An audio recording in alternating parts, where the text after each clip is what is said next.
ઓલો ભીલ હોશિયાર હતો સત્યવંતી નો બાપ, કે આ રાજા છે, હવે આને મોહ થયો છે, કોણ જેમ કહીશ એમ કરી દેશે.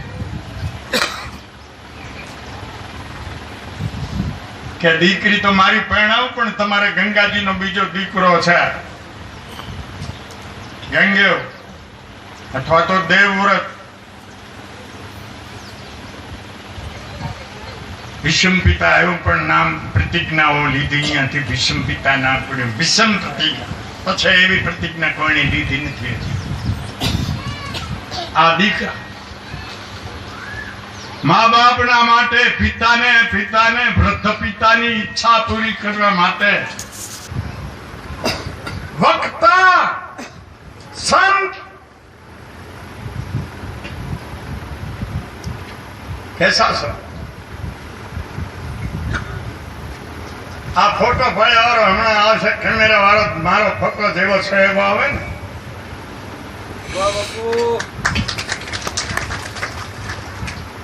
જો વ્યક્તિનો વિચાર નથી પકડી શકતો, એને સમજાવવાનો અધિકાર નથી, એને ઉપદેશ કરવાનો અધિકાર નથી.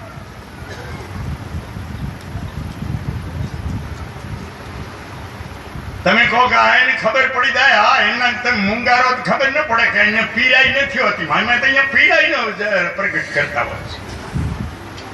પીડાઈ નથી, એ તો તમારી પાસેથી જ માલ કઢાયો હોય, કાં તો તમારી કને પ્રસન્ન કરાવીને કઢાયો હોય, અને કાં આમે તમે ન બોલો તો પ્રસન્ન એવા કરીએ ને એટલે તમારો માલ કાઢવો પડે. આ ચમત્કાર નથી કોઈ, સંતોના બનાયા કેમેરા છે, આગળ વાળા બનાવી ગયા છે, એનો લાભ ઉઠાવી અને અમે એ કેમેરામાં તમને છાપી છે. આ ભાઈ ક્યાં ઉભા છે? જૈન એટલે સિદ્ધાંત. તમે કર્મ સિદ્ધાંતના છો, ભક્તિ સિદ્ધાંતના છો, યોગ સિદ્ધાંતના છો, જ્ઞાન સિદ્ધાંતના છો, તીર્થ વ્રતમાં માનો છો, મંત્ર તંત્રમાં દેવી દેવતાઓને માનો છો. એ તમારા પ્રશ્ન ઉપરથી મને બધો ખ્યાલ આવી જાય કે આ ભાઈ ક્યાં છે. એ તમને છાપ્યા પછી તમારી ભૂલ ક્યાં છે, ગલતી ક્યાં થાય છે, તમે ક્યાં અટવાઈ ગયા છો, એ પછી અમે સમજાવવાની કોશિશ કરીએ. પહેલી તમારી ગલતી કેમ છે એને પૂછો. જે ગલતી નથી જોઈ શકતો એ કોઈ દી સમજાવી નહીં શકે. આડે ધડે આમાં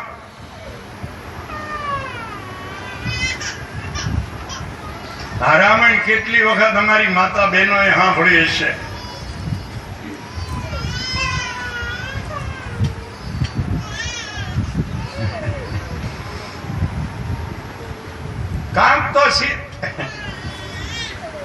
કાંક તો સીતાનો થોડોક તો લેવો તો.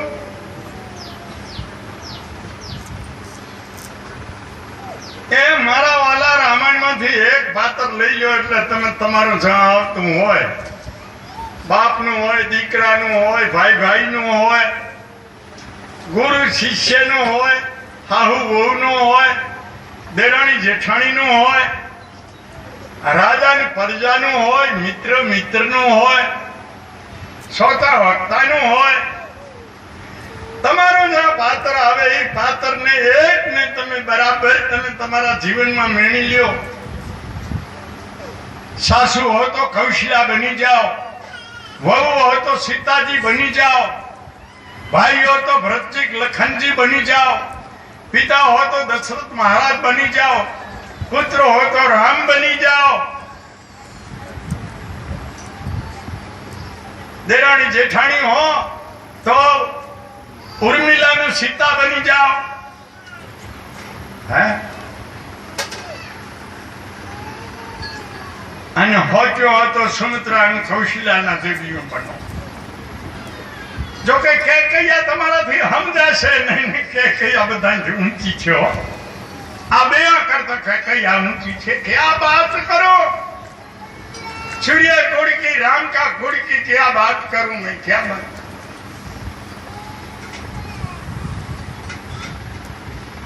એક પુરાણમાં વાત આવે છે, અહીંયા પ્રશ્ન આવ્યો એટલે ખુલાસો.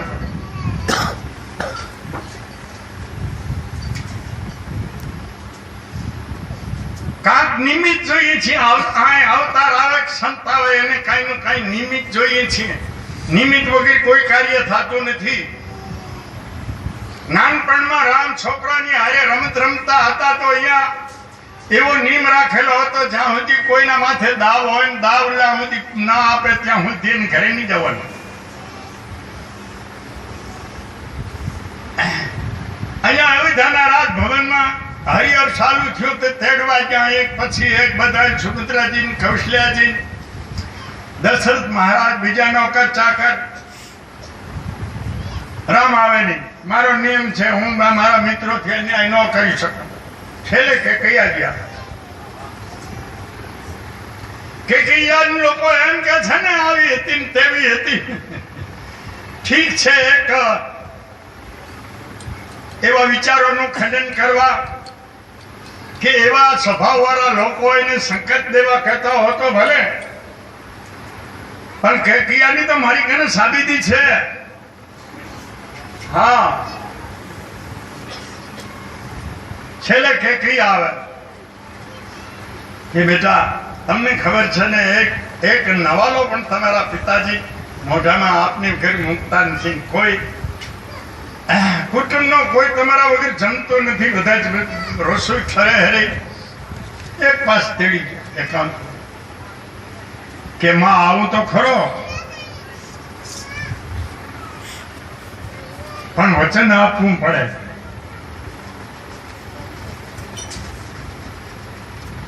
કેકિયાજી કહે છે કે રામ હવે તો હું આ અવધના કુળની પુત્રવધુ બની, સૂર્ય કુળની પુત્રવધુ બની ને એટલી બધી મૂર્ખ નહીં રહી કે તમે મને મૂર્ખ બનાવો છો. કેમ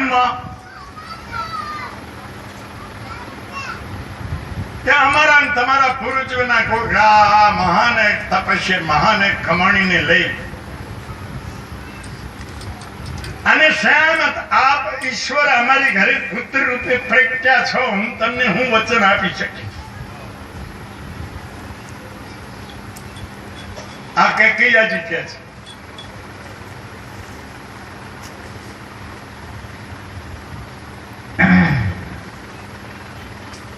રામજી કીધું માં તમારી વાત 100% સાચી છે, પણ આ જગતમાં કાંઈ નું કાંઈ નિમિત્ત થાય ત્યારે કામ કરી શકાય. નિમિત્ત વગર કોઈ આવું કાર્ય થાય નહીં.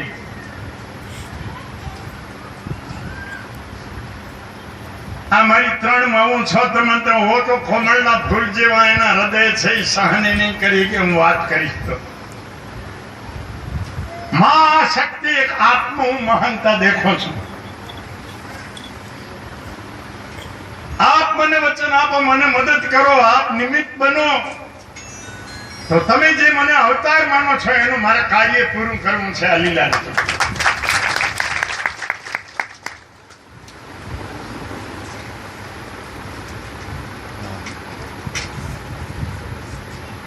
કેકિયા કહે છે કે હું આપને ઈશ્વર માનું છું.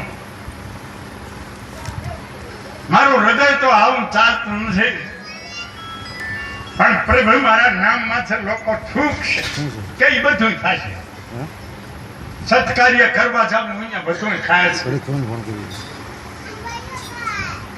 આવું મહાન કાર્ય કરવું હશે તો થશે ખરું. પણ તમારા આ નિમિત્તપણું જે છે ને એ બધા કાર્યોની ઉપર કોઈ ખરેખર એને તુલ્ય નથી આવે એવો અમારા તમારું સમર્પણ કબૂલ થયા. કીધું કે જ્યારે મને મારા પિતાજી ગાદીએ બેહાર્યા ને ત્યારે તમારે ભરત માટે ગાદી માગવી અને મારા માટે વનવાસ માગવો. ચક્કરી આવી ગઈ, ચક્કર આવવા માંડ્યા. કૌશલ્યા માં હિંમત રાખો, મારી માં થવું છે તો હિંમત રાખવી પડશે. અને ભરતની માં મારા કરતા ભરતજી જે ઋષિ મુનિયમનો હોય એવો ત્યાગ, એવો પ્રભુ ભાવ ભરતની માં થઈને શું ચક્કર આવે છે ને ધ્રુજવા માંડ્યા છે.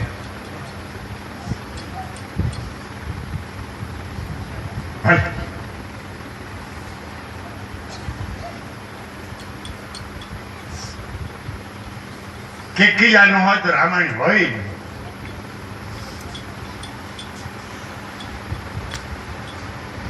ઘણા બીજી સાબિત છે. તે પછી રામ જ્યારે જ્યારે મળે છે ચિત્રકૂટ ઉપર મળે ત્યારે એકલા કેકૈયાજી મળે છે. એકાંતમાં પહેલા મળે છે. અયોધ્યામાં પધાર્યા પછી કેકૈયાજીને એકલા મળે છે, એકાંતમાં મળે છે. એક સારો પોઈન્ટ મૂકું છું સમજી લોકોને.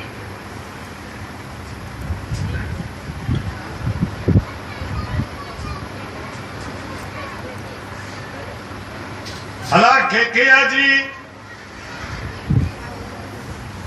જો રામના માટે ગાદી માંગવી હોત તો એમ તો માંગી હકે એમ હતા ને. ઓલે ભીલી માંગી લીધી હતી. આ ભીલના જેટલી આમાં અકલ નહીં હોય આ મહારાણીમાં.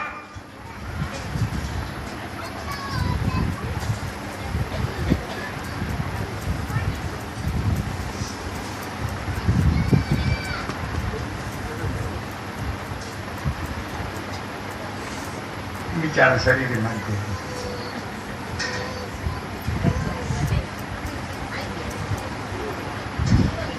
ઓલા સંતનું રાજા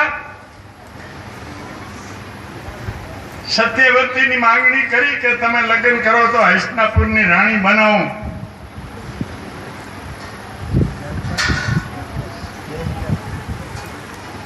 શું છે એમને કેમ કે એકત્રમાં લઈ જાવ? એ મારી શાંતિ રાખો, મને શાંતિ લેવી. આપે ઘણી તકલીફ લીધી છે, હવે તો શાંત થાય. સાના માના ભાઈ આવો કોઈથી વાત ન કરો. હા ભળવા દો કોઈને. મગજ બગડી ગયું. મને એવું લાગે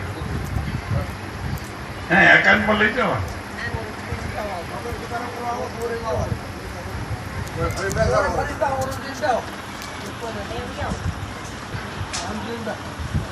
મારો મા બાપ ના ઋણ અત્યારે તો કોક જ પ્રેમ લગીન કર્યા વાળી પૂછતી હશે કે મારા મા બાપ નું ઋણ શું છે, મને ભણાવી કેમ, શું હતી, નાની હતી કેમ હતી. હા આ પ્રેમ લગન મારી ભાષામાં તો એને હડકવા લગન કહું છું.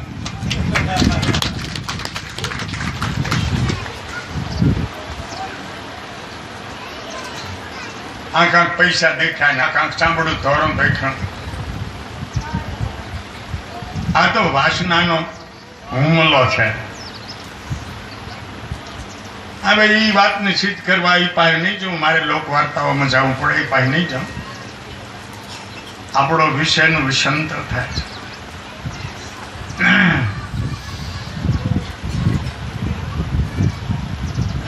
તો ઓલો ભીલ હોશિયાર હતો સત્યવંતીનો બાપ કે આ રાજા છે, હવે આને મોહ થયો છે, કોણ જેમ કહીશ એમ કરી દેશે. કે દીકરી તો મારી પરણાવ, પણ તમારે ગંગાજીનો બીજો દીકરો છે ગંગેવ અથવા તો દેવવ્રત. ભીષ્મ પિતા એવું પણ નામ પ્રતિજ્ઞાઓ લીધી અહીંયાથી. ભીષ્મ પિતા નામ પડ્યું ભીષ્મ પ્રતિજ્ઞા. પછી એવી પ્રતિજ્ઞા કોઈને લીધી નથી. આ દીકરા મા બાપના માટે પિતાને વૃદ્ધ પિતાની ઈચ્છા પૂરી કરવા માટે ઓલે ના પાડ્યું ને ખબર હતી કે ખરેખર આ રાજા છે, મોહિત થયો જેમ કોઈ કરી દેશે અને બીજા કરી દે. રાજા તો હું